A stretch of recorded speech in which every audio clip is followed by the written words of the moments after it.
ನಮಸ್ಕಾರ ಸ್ನೇಹಿತರೆ, ಕ್ರಿಯೇಟಿವ್ ಶೈಲಜಾ ಚಾನಲ್ಗೆ ನಿಮ್ಮೆಲ್ಲರಿಗೂ ಸ್ವಾಗತ. ಇವತ್ತು ನಾನು ನಿಮಗೆ ಎಲೆ ಡೆಕೋರೇಷನ್ ಮಾಡೋದು ಹೇಗೆ ಅಂತ ಹೇಳಿಬಿಟ್ಟು ತೋರಿಸ್ಕೊಡ್ತಾ ಇದ್ದೀನಿ. ಇಲ್ಲಿವರೆಗೂ ನೀವು ನೋಡಿರೋ ಅಂಥದ್ದು ಕೇವಲ ಒಂದೇ ಒಂದು ಸ್ಟೆಪ್ಪಲ್ಲಿ ಎಲೆ ಡೆಕೋರೇಷನ್ ಮಾಡೋದನ್ನು ನೋಡಿದ್ದೀರಾ. ಪ್ಲೇಟ್ ಡೆಕೋರೇಷನ್ಗೆ ಇವತ್ತು ನಾನು ಮೇಲೆ ಹಾಗೂ ಕೆಳಗಡೆ ಈ ಥರ ಒಂದು ಎಲೆ ಡೆಕೋರೇಷನ್ ಹೇಗೆ ಮಾಡೋದು ಅಂತ ಹೇಳಿಬಿಟ್ಟು ತೋರಿಸ್ಕೊಡ್ತಾ ಇದ್ದೀನಿ. ಯಾರೆಲ್ಲ ಮೊದಲಿಗೆ ನನ್ನ ಚಾನಲ್ ನೋಡ್ತಾ ಇದ್ದೀರಾ ಸಬ್ಸ್ಕ್ರೈಬ್ ಮಾಡಿಕೊಂಡು ನೋಡಿ, ಹಾಗೆ ಕೊನೆವರೆಗೂ ಕೂಡ ಈ ಒಂದು ವಿಡಿಯೋನ ನೋಡಿ. ಇಲ್ಲಿ ನೋಡಿ, ಇವಾಗ ಈ ಒಂದು ನೀವು ನೋಡ್ತಾ ಇದ್ದೀರಲ್ಲ, ಇದು ಬಂದು ವಾಷಿಂಗ್ ಮಿಷಿನ್ ತಂದಿರೋ ಅಂಥರದಲ್ಲಿ ಬಂದಿರೋವಂಥ ಥರ್ಮಾಕೋಲ್. ಇದು ನಾವು ಯಾವ ಒಂದು ಪ್ಲೇಟ್ಗೆ ಎಲೆ ಡೆಕೋರೇಷನ್ ಮಾಡಬೇಕು ಅಂತ ಅಂದ್ಕೊಂಡಿದ್ದೀವೋ ಆ ಒಂದು ಪ್ಲೇಟ್ನ ತಗೊಂಡು ನಾವು ಅದನ್ನು ಮಾರ್ಕ್ ಮಾಡ್ಕೊಂಡು ಬಿಡಬೇಕು. ಈ ಥರ ಮಾರ್ಕ್ ಮಾಡಿಕೊಂಡು ಅದನ್ನು ಚಾಕುವಿನ ಒಂದು ಸಹಾಯದಿಂದ ಅಥವಾ ಒಂದು ಬ್ಲೇಡಿನ ಸಹಾಯದಿಂದ ನಾವು ರೌಂಡಾಗಿ ಅದನ್ನು ನೀಟಾಗಿ ಕಟ್ ಮಾಡ್ಕೊಂಡು ಬಿಡಬೇಕು. ನಿಮಗೆ ಈ ಥರ ಏನು ಸಿಗಲಿಲ್ಲ ಅಂತಂದರೆ ಸ್ಟೇಷ್ನರಿ ಅಂಗಡಿನಲ್ಲಿನೂ ಕೂಡ ಈ ಒಂದು ಥರ್ಮಾಕೋಲ್ ಸಿಗುತ್ತೆ. ಬಟ್ ಅದು ತೆಳುವಾಗಿ ಇರುತ್ತೆ. ತೆಳುವಾಗಿರೋದ್ರಿಂದ ಕೆಲವು ಸಲ ಎಲೆ ಚುಚ್ಚಬೇಕಾದ್ರೆ ಮುರಿದೋಗೋಂಥ ಚಾನ್ಸಸ್ ಇರುತ್ತೆ. ಈ ಥರ ಏನಾದರೂ ಮನೆಗೆ ಒಂದು ವಸ್ತುಗಳು ತಂದಾಗ ಅದರಲ್ಲಿ ಬರೋವಂಥ ಥರ್ಮಾಕೋಲ್ ತೊಗೊಂಡು ಸ್ವಲ್ಪ ದಪ್ಪ ಇರೋವಂಥದ್ದನ್ನು ನಾವು ಯೂಸ್ ಮಾಡಿದ್ರೆ ಅದು ಗಟ್ಟಿಯಾಗಿಯೂ ಇರುತ್ತೆ, ಹಾಗೆ ಸುಮಾರು ಸಲ ಅದನ್ನು ನಾವು ಯೂಸ್ ಮಾಡ್ಕೋಬೋದು. ನೋಡಿ, ಇವಾಗ ಇದು ನೀಟಾಗಿ ಒಂದು ಪ್ಲೇಟ್ನ ಸೈಜ್ಗೆ ಕಟ್ ಮಾಡ್ಕೊಂಡಿದ್ದೀನಿ. ಹಾಗೆ ಇನ್ನೊಂದನ್ನು ಕೂಡ ಅದೇ ಥರ ಬಂದಿದೆ. ಅದು ಮೊದಲಿಗೆ ಮಧ್ಯದಲ್ಲಿ ರೌಂಡಾಗಿ ಕಟ್ಟಾಗಿರೋ ಅಂಥದ್ದು. ಇದು ಕೂಡ ಏನೋ ಒಂದು ವಸ್ತು ತಂದಾಗ ಅದರಲ್ಲಿ ಬಂದಿರೋವಂಥ ಥರ್ಮಾಕೋಲು. ಹಿಂಭಾಗದಲ್ಲಿ ಅದಕ್ಕೆ ನಾವು ಒಂದು ಕಡ್ಡಿನೋ ಅಥವಾ ಗುಂಡು ಪಿನ್ನೋ ಇಲ್ಲ ಅಂತಂದರೆ ಡಬಲ್ ಸೈಡ್ ಸ್ಟಿಕ್ಕರು ಅಂಟಿಸಿದಾಗ ಮೇಲ್ಗಡೆಗೆ ಒಂದು ಭಾಗ ಹಾಗೆ ಕೆಳಗಡೆಗೆ ಒಂದು ಭಾಗ ಈ ಥರ ಕಾಣುತ್ತೆ ನೋಡಿ. ಇದರಲ್ಲಿ ನೀವು ಯಾವುದು ಬೇಕಾದರೂ ಮೇಲೆ ಮಾಡ್ಕೋಬಹುದು, ಯಾವುದು ಬೇಕಾದರೂ ಕೆಳಗೆ ಮಾಡ್ಕೋಬಹುದು. ಈಗ ನಾನು ಇದನ್ನು ಈ ಥರ ಸೆಟ್ ಮಾಡಿ ಇಟ್ಕೊಂಡಿದ್ದೀನಿ ನೋಡಿ. ಈಗ ಇದಕ್ಕೆ ನಾನು ಎಲೆ ಚುಚ್ಚೋದು ಹೇಗೆ ಅಂತ ಹೇಳಿಬಿಟ್ಟು ಇವಾಗ ತೋರಿಸ್ಕೊಡ್ತಾ ಇದ್ದೀನಿ. ಇದು ಮೇಲೆ ಬೇಕಾದರೂ ಇಟ್ಕೋಬೋದು, ಇಲ್ಲ ಕೆಳಗೆ ಪ್ಲೇಟಲ್ಲಿ ಬೇಕಾದರೂ ಇಟ್ಕೋಬೋದು. ಈಗ ಇದಕ್ಕೆ ನಾನು ಎಲೆನ ಮಡಚೋದನ್ನು ತೋರಿಸ್ತಾ ಇದ್ದೀನಿ ನೋಡಿ. ಒಂದು ಕಡೆಯಿಂದ ಒಂದು ಭಾಗ, ಇನ್ನೊಂದು ಕಡೆಯಿಂದ ಇನ್ನೊಂದು ಭಾಗ ಈ ಥರ ಮಡಚಿ ಅದನ್ನು ನೀಟಾಗಿ ವಿ ಶೇಪ್ ಬರೋ ಥರ ನಾವು ಅದನ್ನು ಫೋಲ್ಡಿಂಗ್ನ ಮಾಡ್ಕೋಬೇಕು. ಫೋಲ್ಡಿಂಗ್ ಮಾಡಿಕೊಂಡು ಅದಕ್ಕೆ ಒಂದು ಗುಂಡು ಪಿನ್ನನ್ನು ಈ ಥರ ಚುಚ್ಕೊತಾ ಬರಬೇಕು. ಪ್ರತಿಯೊಂದು ಎಲೆನೂ ಕೂಡ ನೀಟಾಗಿ ಮಧ್ಯದಲ್ಲಿ ಗ್ಯಾಪ್ ಬರದೇ ಇರೋ ಥರ ನೋಡಿಕೊಂಡು ಈ ಒಂದು ಎಲೆಗಳನ್ನು ಚುಚ್ಚುತ್ತಾ ಬರಬೇಕು. ಪೂರ್ತಿ ಚುಚ್ಚಿದಾಗಿದ್ದ ನಂತರ ಎರಡು ಎಲೆಗಳ ಮಧ್ಯದಲ್ಲಿ ಏನೋ ಒಂದು ಭಾಗ ಇರುತ್ತಲ್ಲ ಆ ಭಾಗಕ್ಕೆ ಮತ್ತು ಇನ್ನೂ ಒಂದು ಲೈನು ಎಲೆಯನ್ನು ನಾವು ಚುಚ್ಚಬೇಕಾಗುತ್ತೆ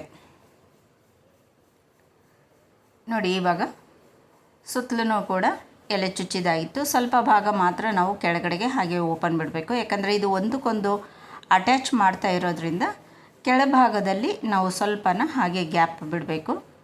ಈಗ ಎರಡನೇ ಲೈನು ಕೂಡ ಚುಚ್ಚಿದ್ದಾಯಿತು ನೋಡಿ. ಎರಡನೇ ಲೈನು ಚುಚ್ಚಿದಾದಮೇಲೆ ಈಗ ಫ್ಲವರ್ಸು ನಿಮಗೆ ಯಾವುದು ಇಷ್ಟ ಆಗುತ್ತೋ ಆ ಒಂದು ಫ್ಲವರ್ಗಳನ್ನ ಡಬಲ್ ಸೈಡು ಸ್ಟಿಕ್ಕರ್ನಿಂದ ನಾವು ಇದನ್ನು ಇಲ್ಲಿ ಫ್ಲವರ್ಗಳು ಅಂಟಿಸ್ಕೋಬೋದು. ಡಬಲ್ ಸೈಡ್ ಸ್ಟಿಕ್ಕರ್ ಇಲ್ಲ ಅಂದರೆ ಗುಂಡು ಪಿನ್ ಬೇಕಾದರೂ ನಾವು ಅಲ್ಲಿ ಚುಚ್ಚಬಹುದು. ಈಗ ಫ್ಲವರ್ಸ್ ಎಲ್ಲನೂ ಕೂಡ ಈ ಥರ ನೀಟಾಗಿ ಸೆಟ್ ಮಾಡಿದಾದಮೇಲೆ ಈಗ ಹಿಂಭಾಗದಲ್ಲಿ ಏನು ಓಪನ್ ಇದೆಯಲ್ಲ ಅಲ್ಲಿಗೆ ಒಂದು ಕಾರ್ಡನ್ನು ನಾವು ಈ ಥರ ಡಬಲ್ ಸೈಡ್ ಸ್ಟಿಕ್ಕರ್ನ ಈ ಥರ ಅಂಟಿಸ್ಕೋಬೇಕು. ಡಬಲ್ ಟೇಪ್ ಅಂಟಿಸಿ ಆಮೇಲೆ ಅಡಿಕೆಗಳು, ಬಟ್ಲೆ ಅಡಿಕೆಯನ್ನು ಅಥವಾ ಗುಂಡು ಅಡಿಕೆ ಅದಕ್ಕೆ ತಗೊಂಡು ನಾವು ಡಬಲ್ ಟೇಪ್ನ ಅಂಟಿಸ್ಬಿಟ್ಟು ರೌಂಡಾಗಿ ಆ ಒಂದು ಶೀಟ್ಗೆ ಎಲ್ಲನೂ ಕೂಡ ಅಡಿಕೆಗಳನ್ನು ಅಂಟಿಸ್ಕೊಂಡು ಬಿಡಬೇಕು ನೀಟಾಗಿ. ಈ ಥರ ಅಂಟಿಸೋದ್ರಿಂದ ಅದೇನೋ ನೀಟಾಗಿ ಚೆನ್ನಾಗಿ ಕಾಣುತ್ತೆ. ಮಧ್ಯದಲ್ಲಿ ಅಡಿಕೆ, ಒಂದು ಬಾದಾಮು, ಹಾಗೆ ಸುತ್ತಲೂ ಹೂವು, ಅದರ ಸುತ್ತಲೂ ಕೂಡ ಎಲೆ. ಈಗ ಮೇಲ್ಭಾಗ ರೆಡಿ ಆಯಿತು ನೋಡಿ. ಈ ಥರ ಮೇಲ್ಭಾಗ ರೆಡಿ ಆದಮೇಲೆ ಈಗ ಕೆಳಗಡೆ ಭಾಗ ಏನಿದೆ ಅದಕ್ಕೂ ಕೂಡ ನಾವು ಹಾಗೆಯೇ ಸೇಮ್ ಅದೇ ಥರ ಎಲೆಗಳನ್ನು ಚುಚ್ಕೊಳ್ತಾ ಬರಬೇಕು.